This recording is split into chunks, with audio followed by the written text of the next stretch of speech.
আসসালামু আলাইকুম রহমতুল্লাহ।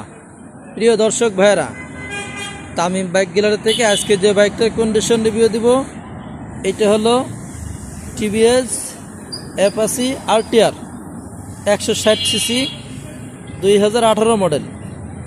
গাড়ি ফ্রেশ কন্ডিশনে আছে। এটার কাগজ 2 বছর করা আছে, 26 সাল পর্যন্ত কাগজ আপডেট করা আছে। এটা মিরপুর বিআরটি থেকে রেজিস্ট্রেশন করা। আপনারা ইনশাল্লাহ ভালো একটা গাড়ি পেয়ে যাবেন। সাউন্ড থেকে শুরু করে, গাড়ির থেকে শুরু করে সব দিকে ভালো আছে। এই বাইকটার আমি দাম চাচ্ছি 98,500 টাকা। এই বাইকটার আমি দাম চাচ্ছি 98,500 টাকা। আমার লোকেশন উত্তরা 14 নম্বর সেক্টর, 10 নম্বর রোড, 44 নম্বর হাউস। দর্শক ভাইরা আসবেন, দেখবেন, পছন্দ হবে নিতে পারবেন ইনশাল্লাহ। ভিডিওটা অবশ্যই লাইক, শেয়ার, কমেন্ট করে রাখবেন। যে আজকে এখন আসসালামু আলাইকুম রহমতুল্লাহ। সকলে সুস্বাস্থ্য কামনা করছি।